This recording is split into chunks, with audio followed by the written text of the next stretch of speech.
Hello everyone, this is Kaveri Kathuria and once again welcome back to our channel and I hope you all are doing great. And today we are going to discuss our next topic, that is company organization. Class 11th chapter number 2 of business studies. उसमें एक topic है आपका company organisation. Basically इसके अंदर हम company का meaning, उसके merits, limitations, features, इन सब चीज़ों को डिस्कस करने वाले हैं. This topic is also included in the UGC net commerce. आप जो लोग यूजीसी नेट की प्रिपरेशन कर रहे हैं वो भी इस वीडियो को देख सकते हैं. ठीक है, तो इसके अंदर मैंने कुछ इंपॉर्टेंट पॉइंट्स जो है इस क्लास में डिस्कस करने वाली हूँ. तो आइए एक बार इस टॉपिक को समझते हैं. हम बात कर रहे हैं कंपनी ऑर्गेनाइजेशन की. इसको अंडरस्टैंड करने से पहले हमने कुछ टॉपिक डिस्कस किए हैं. प्रीवियसली कुछ वीडियोस अपलोड की जा चुकी हैं, आप वो देख सकते हैं. हमने एक टर्म अंडरस्टैंड की थी सबसे पहले, एक थी सोल प्रोप्राइटरशिप. Sole proprietorship. उसके बाद हमने एक टर्म डिस्कस की थी, दैट इज़ कॉल्ड पार्टनरशिप. आपको अगर ध्यान हो तो हमने सबसे पहले इस टर्म को डिस्कस किया था. जब हमने क्या डिस्कस किया था, सोल प्रोप्राइटरशिप क्या होता है. कोई भी एक ऐसा बिजनेस जो जिसका ओनर कौन है, कोई सिंगल पर्सन है. ठीक है, कोई एक पर्सन है, वो उसका ओनर है और वो सिंगल पर्सन ही इन्वेस्ट करता है, उसके अंदर कैपिटल इन्वेस्ट करता है. सारा पैसा उस एक पर्सन का लगा होता है और उस बिज़नेस को पैसा लगाने के बाद जो भी प्रॉफिट आता है, ठीक है, जो भी प्रॉफिट होगा, इवन लॉस भी हो सकता है, प्रॉफिट या लॉस जो भी होता है वो सिर्फ एक ही पर्सन का होता है. मतलब अगर प्रॉफिट होगा तो भी उस ओनर का है और अगर लॉस होगा तो भी उसी ओनर का है. तो यहाँ पर आपको एक चीज़ देखने को मिली थी कि जब सिंगल पर्सन बिजनेस करता है तो वहाँ पर कुछ प्रॉब्लम्स हमें फेस करनी होती हैं कि हमारे पास कैपिटल लिमिटेड होती है या हमारा रिस्क जो है वो बहुत ज़्यादा बढ़ जाता है. तो जो सोल प्रोप्राइटरशिप की कुछ एक लिमिटेशंस थी, उनको दिमाग में रखते हुए उसका एक सॉल्यूशन आया था और वो सॉल्यूशन आपका आया था पार्टनरशिप. इट मीन्स कि यहाँ पर अब एक पर्सन काम नहीं करेगा, यहाँ पर मोर देन टू और more than two person, two और मोर देन टू, दो या दो से ज़्यादा लोग मिलकर जो है यहाँ पर बिज़नेस करेंगे. राइट. अब यहाँ पर जो पैसा होगा वो सिर्फ एक पर्सन का नहीं होगा, ये सब लोग मिलकर जो भी पार्टनरशिप पे आएंगे वो सब मिलकर यहाँ पर कैपिटल लगाने वाले हैं. तो यहाँ पर आपका कैपिटल जो है वो लार्ज अमाउंट में हो जाएगा. ठीक है, लार्ज अमाउंट ऑफ कैपिटल, एक तो आपको ये मिल जाएगा यहाँ, प्लस आपका जो रिस्क होगा वो रिस्क एक पर्सन बेयर नहीं करेगा, वो डिस्ट्रीब्यूट हो जाएगा जो भी उस बिज़नेस के पार्टनर्स हैं. तो यहाँ पर एक तो आपका कैपिटल का अमाउंट इंक्रीज़ हो जाता है और मेन हमें बेनिफिट मिला था रिस्क का. ठीक है, जो रिस्क है वो पर पर्सन का जो है वो रिड्यूस हो जाता है. एक ये पॉइंट हमने डिस्कस किया था. पार्टनरशिप की कुछ लिमिटेशंस रही और वो लिमिटेशन क्या थी कि जब भी यहाँ पर अगर कोई लॉस होगा तो उस लॉस को कवर करने के लिए पार्टनर की पर्सनल प्रॉपर्टी को भी हम यूज़ कर सकते हैं. राइट. तो इसी लिमिटेशन को दिमाग में रखते हुए और कुछ चीज़ों को दिमाग में रखते हुए हमने पार्टनरशिप का फिर एक सॉल्यूशन निकाला. और इसका नेक्स्ट सॉल्यूशन आपका जो निकल कर आता है, पार्टनरशिप की लिमिटेशंस को दिमाग में रखते हुए जो उन प्रॉब्लम्स को सॉल्व करते हुए एक न्यू कॉन्सेप्ट आया, that is known as company organization. तो यहाँ से हमारा मेन पॉइंट स्टार्ट होता है कंपनी ऑर्गेनाइजेशन. राइट, जो आज का हमारा टॉपिक है जिसको हम स्टडी करने वाले हैं. अब आपको ये चीज़ पता है कि कुछ वीकनेसेस रही, उन वीकनेसेस को रिमूव करने के लिए हमने जो है स्टेप बाय स्टेप कुछ न्यू फॉर्म्स ऑफ ऑर्गेनाइजेशंस जो हैं वो डेवलप किए. अब यहाँ पर जो आपका कंपनी ऑर्गेनाइजेशन आया है, इसका मेन बेनिफिट हमें जो मिला वो आपको मिलता है कैपिटल के रिगार्डिंग या रिस्क के रिगार्डिंग. तो क्या होता है कंपनी ऑर्गेनाइजेशन, ये अंडरस्टैंड करने से पहले हम मीनिंग देखेंगे कि कंपनी क्या होती है. ठीक है, अब कंपनी क्या है, एक फॉर्म ऑफ बिजनेस ऑर्गेनाइजेशन है जिसके अंदर कुछ लोग क्या करते हैं, अपनी इच्छा से विलिंगली कुछ लोग मिलकर, ठीक है, प्रॉफिट अर्निंग के पर्पज़ से कुछ लोग मिलकर एक कंपनी एस्टैब्लिश करते हैं, एक ऑर्गेनाइजेशन एस्टैब्लिश करते हैं. तो आप ये कह सकते हैं हम बात कर रहे हैं यहाँ पर बिजनेस ऑर्गेनाइजेशन की. ये एक बिजनेस ऑर्गेनाइजेशन है. अब ये एस्टैब्लिश किया जाएगा, ठीक है, establish by persons. Some person, हम ये कह सकते हैं कि कुछ लोग मिलकर बिजनेस ऑर्गेनाइजेशन को एस्टैब्लिश करते हैं। और एस्टैब्लिश करने का मेन पर्पस क्या होता है? प्रॉफिट अर्न करना। ठीक है, यहाँ पर वो प्रॉफिट अर्न करना चाहते हैं। अब ये लोग मिलकर क्या करेंगे? कैपिटल इन्वेस्ट करेंगे। अब प्रॉफिट अगर अर्न करना है आपको तो ऑब्वियसली आपको कैपिटल इन्वेस्ट करना होगा। ठीक है, यहाँ पर इन्वेस्ट किया जाएगा कैपिटल, और जब कैपिटल इन्वेस्ट किया जाएगा तो ऑब्वियस है कि आप जो है प्रॉफिट अर्निंग के पर्पस से कैपिटल इन्वेस्ट कर रहे हैं। तो मिलकर जब आप लोग काम करते हैं तो इसी बिजनेस ऑर्गेनाइजेशन को या फिर इसी कंपनी ऑर्गेनाइजेशन को हम एक और नाम से भी बुलाते हैं, that is called joint stock company. ठीक है, इसी को आप एक और नाम से बुला सकते हैं, joint stock company. I hope this is clear to all. Joint stock company के नाम से भी हम इसको बुलाते हैं। अब इसमें होता क्या है कि जो कैपिटल है ये किसी एक पर्सन का नहीं है। कंपनी में बहुत से लोग होते हैं जो पैसा लगाते हैं, तो यहाँ पर जो कैपिटल है वो डिवाइड हो जाती है। किस चीज़ में डिवाइड हो जाती है? Into shares.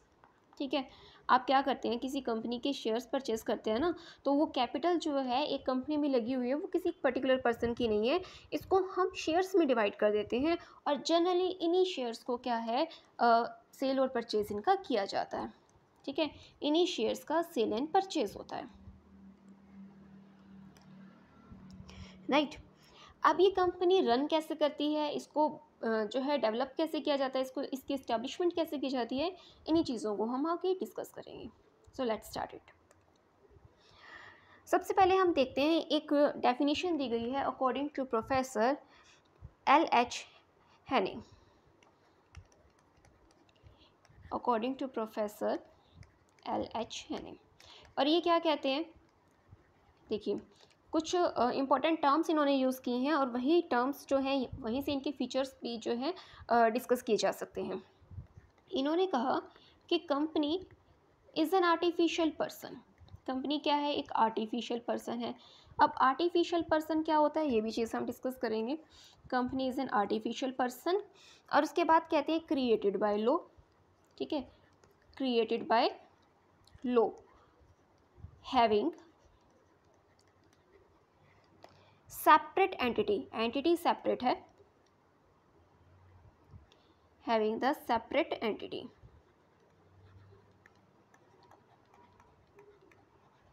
with a perpetual succession,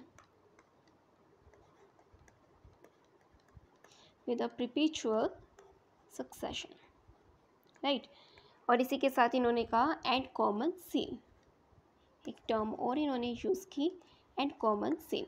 ये सारे इंपॉर्टेंट टर्म्स हैं जो हमने अंडरस्टैंड करनी है। इन्होंने एक चीज़ बोली कि कंपनी है क्या? एक आर्टिफिशियल पर्सन है।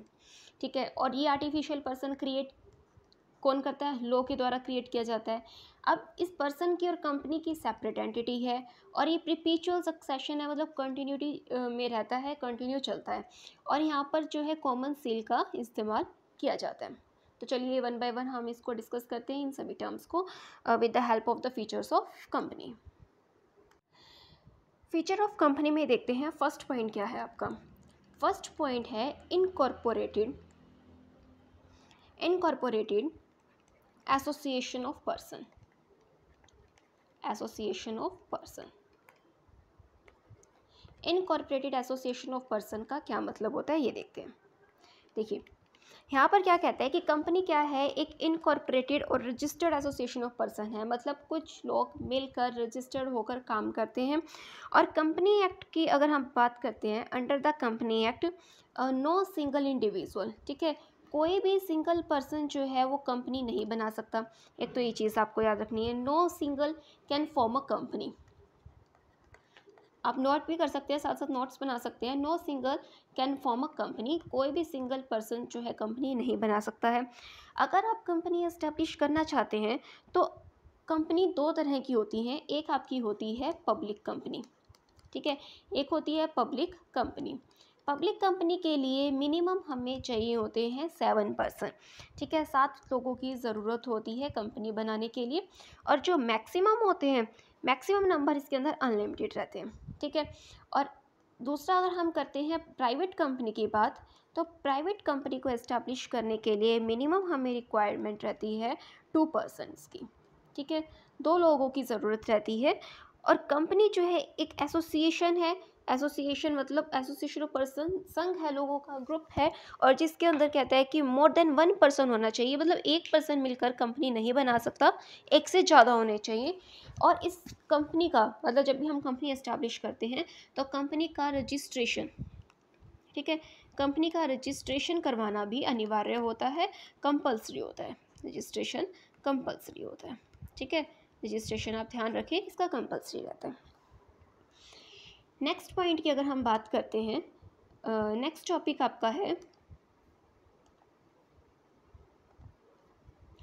Next feature of a company, artificial legal person, artificial legal person. Artificial legal person का क्या मतलब है, देखिए ये जो कंपनी है ये क्रिएट किसके द्वारा की जाती है, क्रिएटेड बाय लॉ, ठीक है। क्रिएटेड बाय लॉ का क्या मतलब है कि हमें रूल्स एंड रेगुलेशंस कुछ बनाए गए हैं इसके लिए, और इसके जो रूल्स एंड रेगुलेशंस है वो कंपनी एक्ट के अंदर दिए गए हैं। कंपनी एक्ट 1956 पहले चलता था और अब चलता है आपका company act 2013।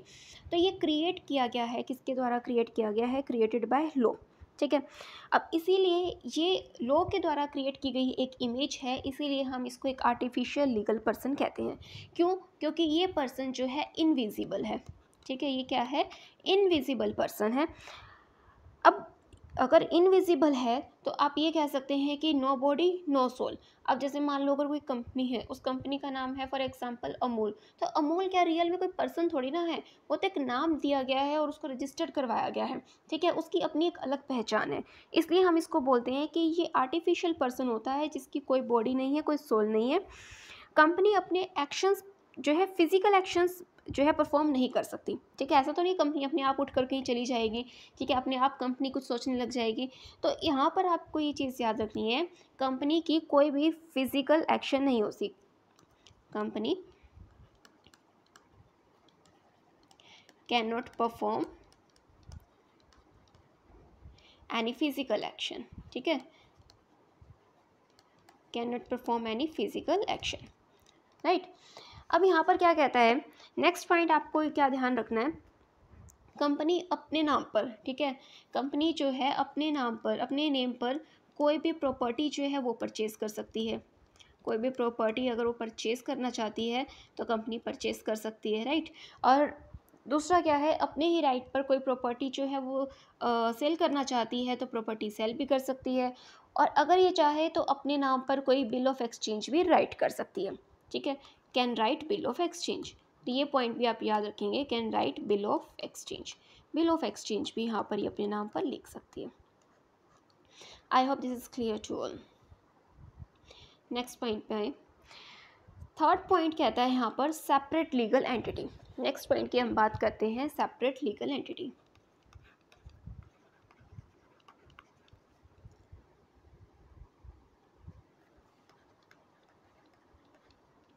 Separate legal entity, अब ये पॉइंट आपको क्या समझाना चाहता है, सेपरेट लीगल एंटिटी का क्या मतलब है, देखिए अब एग्जिस्टेंस जो कंपनी की होती है वो अलग होती है, कंपनी के मेंबर्स की अलग होती है।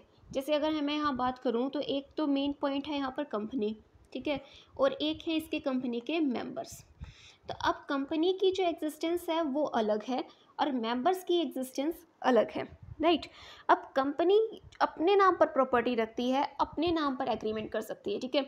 अब कंपनी अपने नेम पे, अपने नेम को यूज़ करते हुए कोई भी प्रॉपर्टी परचेज कर सकती है, ठीक है, कोई भी एग्रीमेंट कर सकती है, राइट, कोई भी केस जो है फाइल कर सकती है, right, it can file suit against anybody, किसी के भी अगेंस्ट जो है वो केस फाइल कर सकती है,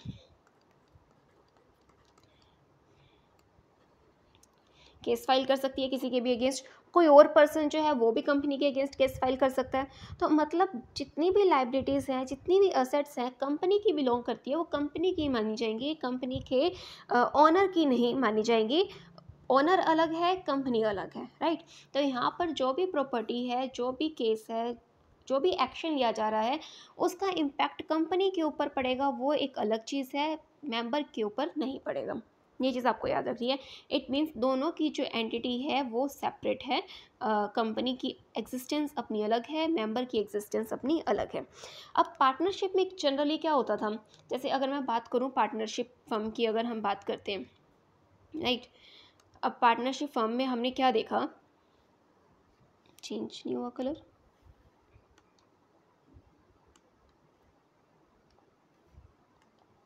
ठीक है।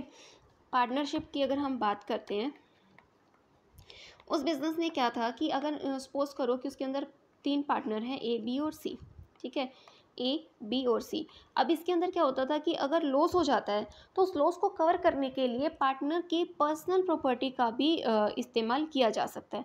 लेकिन आपका यहाँ पर कंपनी में ऐसा नहीं है। इन केस अगर कंपनी को कोई लॉस हो जाता है मान लो, ठीक है, तो मेंबर की जो पर्सनल प्रॉपर्टी है उसको यूज़ नहीं किया जाएगा।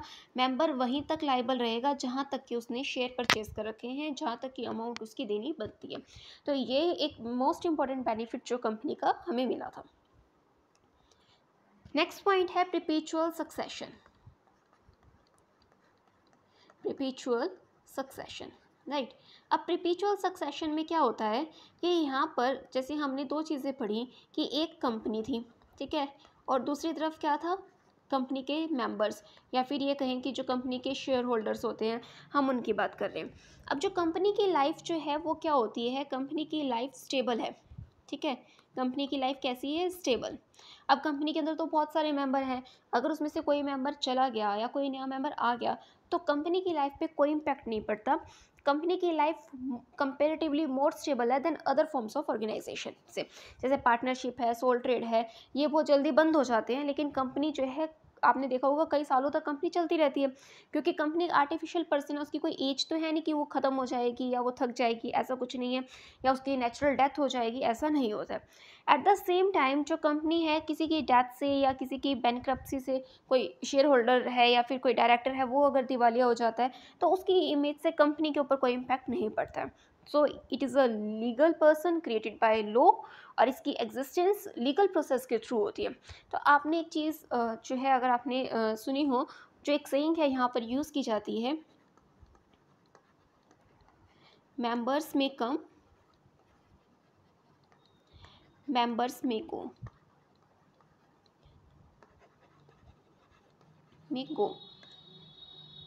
but the company goes on forever. Company goes on forever, right. तो यहाँ पर क्या कहता है कि लोग आते रहेंगे जाते रहेंगे, लेकिन जो कंपनी है वो कंटिन्यू चलती रहेगी। तो वो परपेचुअल सक्सेशन है, इसका कोई एंडिंग पॉइंट नहीं है, ये कंटिन्यू चलती रहेगी। The next point is limited liability. Limited liability. अब लिमिटेड लायबिलिटी का क्या मतलब है, ये 5th पॉइंट है हमारा, लिमिटेड लायबिलिटी। ये पॉइंट क्या कहना चाहता है, जो लायबिलिटी होती है शेयर होल्डर्स की, ठीक है, लिमिटेड लायबिलिटी की हम बात कर रहे हैं शेयर होल्डर्स की। शेयर होल्डर्स की जो लिमिटेड लायबिलिटी होती है, कैसे लिमिटेड होती है, देखिए कहना क्या चाहता है, जो वर्ड है हम लोग ये यूज़ करते हैं कि जनरली शेयर होल्डर्स की लायबिलिटी लिमिटेड है। अब यहाँ पर जनरली का मीनिंग क्या है, कंपनी की अनलिमिटेड लायबिलिटी भी हो सकती है और लिमिटेड भी हो सकती है, बट जनरली लिमिटेड ही मानी जाती है। अब 2 तरह से होती है। अब कहना क्या चाहता है यहाँ पर, limited liability through a guarantee, एक होती है लिमिटेड लायबिलिटी थ्रू गारंटी, ठीक है, तो गारंटी एक तो ये हो गई। और एक हम वर्ड यूज़ करते हैं लिमिटेड, जो आपकी लायबिलिटी है अनलिमिटेड लायबिलिटी, अनलिमिटेड लायबिलिटी। ये दोनों ही तरह की लायबिलिटी जो है नेग्लिजिबल मानी जाती है, राइट। इसका जनरली इतना यूज़ नहीं होता है। और इसका यूज़ क्यों नहीं होता है, क्योंकि यहाँ पर लॉस होने के चांसेस या लायबिलिटीज़ बढ़ने के चांसेस बहुत ज़्यादा होते हैं। अब एक कंपनी में अगर मान लो किसी शेयर होल्डर ने शेयर्स परचेज़ किए, ठीक है, अब उसने सपोज़ कीजिए कि उसने जो है 100 शेयर्स परचेज़ किए हैं और 100 रुपी ईच है, तो यहाँ पर उसकी लायबिलिटी सिर्फ 10,000 रुपीज़ तक की ही देनी बनती है। कोई भी कंपनी जिसके उसने परचेज़ किए हैं शेयर्स, वो उससे 10,000 रुपये से ज़्यादा नहीं मांग सकती। तो यहाँ पर ये कहना चाहता है कि हमारी जो लायबिलिटी होती है वहीं तक है जहाँ तक कि हमने कैपिटल इन्वेस्ट की है, उससे ज़्यादा हमसे पैसे डिमांड नहीं किए जा सकते। So the liability of the share holders is very limited. And the 6th point is common seal. Next point आता है कॉमन सील। हमने एक पॉइंट डिस्कस किया था, कंपनी क्या है, कंपनी कैसी है, कंपनी एक आर्टिफिशियल पर्सन है, ठीक है, आर्टिफिशियल पर्सन है। और कंपनी अगर आर्टिफिशियल पर्सन है तो मतलब वो खुद से तो सिग्नेचर नहीं कर सकती क्योंकि वो एक नेचुरल पर्सन नहीं है। तो यहाँ पर होता क्या है कि सिग्नेचर को जहाँ पे जिस भी डॉक्यूमेंट पे सिग्नेचर पुट करने की ज़रूरत होती है तो वहाँ पर हम कॉमन सील का यूज़ करते हैं। फॉर एग्जांपल कहना चाहता है कि हम एक स्टाम्प का यूज़ करते हैं, ठीक है। स्पेशल सील होती है जिसके ऊपर कंपनी का नेम लिखा होता है। क्या होता है, bear name of the company. उस कॉमन सील के ऊपर होगा name of the company, company का नाम लिखा जाएगा, ठीक है, किसी पर्टिकुलर पर्सन का नहीं, कंपनी का नाम लिखा जाता है।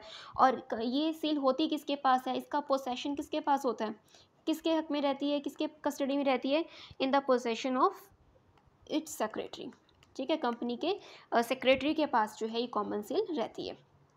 अब सेक्रेटरी के पास अगर ये कॉमन सील है, किसी भी डॉक्यूमेंट पे आप इसको यूज़ कर रहे हैं तो उस डॉक्यूमेंट पे जो सील लगाया जाता है उसके साथ एटलीस्ट 2, ठीक है, ध्यान रखना, ऐसे तो कोई भी उठा के किसी भी डॉक्यूमेंट पे लगा देगा फिर तो कंपनी बाउंड हो जाएगी उस एग्रीमेंट से, ऐसा नहीं होता है। तो एटलीस्ट 2, कम से कम जो है 2 डायरेक्टर्स ऐसे होते हैं, ठीक है, डायरेक्टर्स, 2 डायरेक्टर्स होते हैं, उनके जो है विटनेस उसके ऊपर रहती है, 2 डायरेक्टर्स एट विटनेस उनके सिग्नेचर रहते हैं, डायरेक्टर्स के सिग्नेचर रहेंगे। ये चीज़ आपको याद रखनी है, राइट। तो आपको ये चीज़ें ध्यान रखनी है, ये मोस्ट इंपॉर्टेंट पॉइंट है। जैसे यूजीसी नेट में पूछ लिया जाता है कि कंपनी की कॉमन सील होती है, क्यों, क्योंकि कंपनी का आर्टिफिशियल पर्सन है और ये रहती किसके पास है, किसके पोजेशन में होती है, सेक्रेटरी के। और उस डॉक्यूमेंट पे जब सेक्रेटरी अगर स्टाम्प लगाता है, वो कॉमन सील लगाता है, तो उसके ऊपर कंपनी का नाम लिखा होता है और उसी के साथ एटलीस्ट मतलब कम से कम 2, इससे ऊपर हो सकते हैं लेकिन कम से कम 2 डायरेक्टर्स के सिग्नेचर भी करवाए जाते हैं उस कंपनी के, right. 7th point is transferability of share.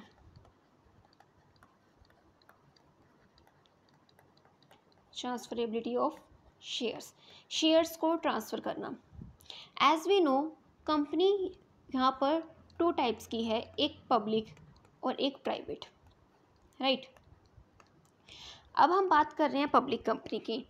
Public company के शेयर्स ट्रांसफ़र हो सकते हैं। हम जब ट्रांसफरेबिलिटी की बात कर रहे हैं तो पब्लिक कंपनी के शेयर्स की बात कर रहे हैं, इसके शेयर ट्रांसफ़र हो सकते हैं, लेकिन प्राइवेट कंपनी के शेयर्स ट्रांसफ़र नहीं किए जाते हैं। पब्लिक कंपनी के शेयर ट्रांसफ़र करने पर कोई लीगल रिस्ट्रिक्शन नहीं है, आप सेल परचेज़ कर सकते हैं, कभी भी आप जो है उसको ख़रीद सकते हैं, बेच सकते हैं, लेकिन आप प्राइवेट कंपनी में ऐसा नहीं कर सकते। अब जैसे पार्टनरशिप में क्या होता है कि अगर आप अपना शेयर अगर किसी को देना चाहते हैं या न्यू पार्टनर एडमिट करना चाहते हैं, किसी कोई रिटायर होता है तो उस समय नोटिस दिया जाता है और जब एडमिट करना हो न्यू पार्टनर तो सबकी परमिशन लेनी होती है, लेकिन पब्लिक कंपनी में ऐसी किसी भी प्रकार की कोई परमिशन की रिक्वायरमेंट नहीं है। आप अपना शेयर कभी भी किसी को भी बेच सकते हैं, कभी भी किसी से भी उस कंपनी के शेयर आप खरीद सकते हैं जिसने पहले खरीदे हो, right. Next point is separation of ownership and management. Separation of ownership and management, 2 चीज़ें होती हैं, एक ओनरशिप होती है और एक मैनेजमेंट होती है।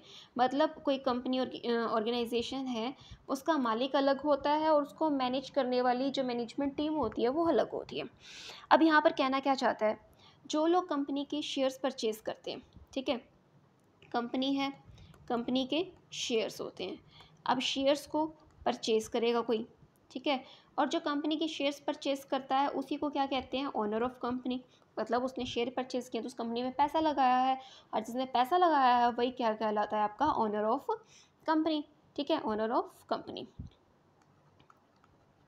अब यहाँ पर पॉइंट क्या आता है कि अब एक कंपनी में बहुत से लोगों ने बिज़नेस में पैसा लगाया होता है। अब सभी लोगों के लिए तो पॉसिबल नहीं है कि वो लोग वहाँ आकर उस बिज़नेस को मैनेज करें। फॉर एग्जांपल एक कंपनी में 1000 लोगों ने शेयर्स परचेज़ कर रखे हैं। अभी 1000 के 1000 लोग मिलकर ना तो ये काम कर सकते हैं, शेयर होल्डर्स ना तो ये मिलकर काम कर सकते हैं, ना ही किसी पॉइंट पर ये डिस्कस करके किसी पर्टिकुलर डिसीजन पे आ पाएंगे। तो यहाँ पर इन्होंने क्या किया कि एक तो ये डिस्टेंट प्लेस से बिलोंग करते हैं, इन्होंने मिलकर एक कुछ पर्सन सेलेक्ट किए, उन पर्सन को ये कहा कि आप बिज़नेस के कंपनी के जो अफेयर्स हैं वो चेक करेंगे, वो रन करेंगे, बिज़नेस को आप रन करेंगे। तो जो लोग यहाँ सेलेक्ट किए जाते हैं, ठीक है, जो ये हमारे शेयर होल्डर्स होते हैं, ये शेयर होल्डर्स जो होते हैं ये मिलकर क्या है कुछ लोगों को सिलेक्ट करते हैं और बिज़नेस को चलाने के लिए, और उन लोगों को हम बोलते हैं डायरेक्टर, ठीक है, उनको हम बोलते हैं डायरेक्टर्स ऑफ कंपनी, ठीक है। अब ये बोर्ड ऑफ डायरेक्टर्स होते हैं, इनको मैनेजिंग बॉडी भी बोला जाता है क्योंकि ये बिज़नेस को मैनेज करते हैं। बोर्ड ऑफ डायरेक्टर है, इसको हम शॉर्ट में BOD भी बोलते हैं, बोर्ड ऑफ डायरेक्टर, और इसी को हम मैनेजिंग डायरेक्टर भी बोलते हैं।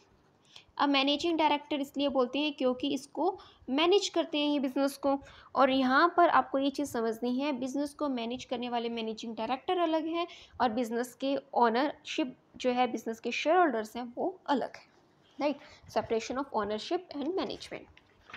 And the last point is risk bearing, last feature is risk bearing.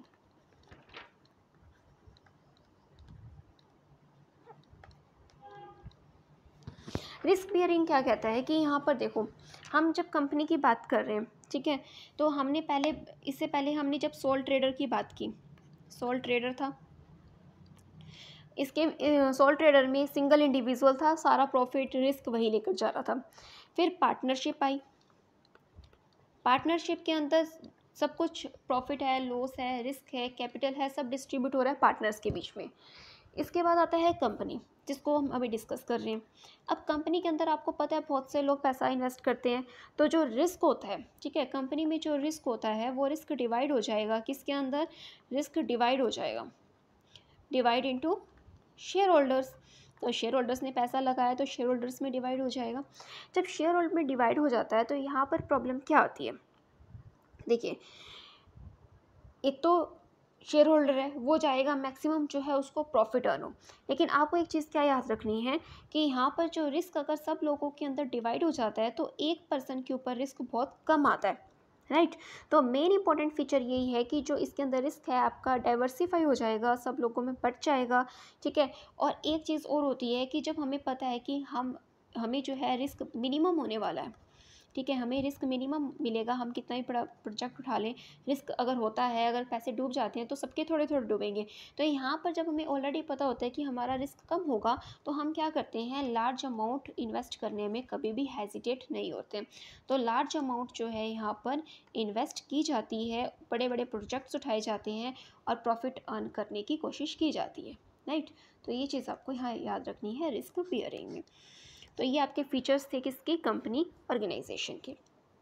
अब यहाँ पर आपने जितने भी फीचर्स जो अंडरस्टैंड किए हैं, ठीक है, इन्हीं फीचर्स की हेल्प से, इन्हीं को दिमाग में रखते हुए हम इसके कुछ मेरिट्स और डीमेरिट्स को भी फर्दर डिस्कस करेंगे। अगर आपको ये वीडियो अच्छा लगे, ये क्लास अगर पसंद आया हो तो इसे लाइक, सब्सक्राइब एंड शेयर ज़रूर करें। Meet you in the next lecture. Next में हम लोग merits and demerits of company organization as well as हम लोग टाइप्स ऑफ कंपनी, पब्लिक और प्राइवेट कंपनी को डिस्कस करके इस टॉपिक को कंप्लीट करेंगे। So meet you in the next lecture. Thank you very much.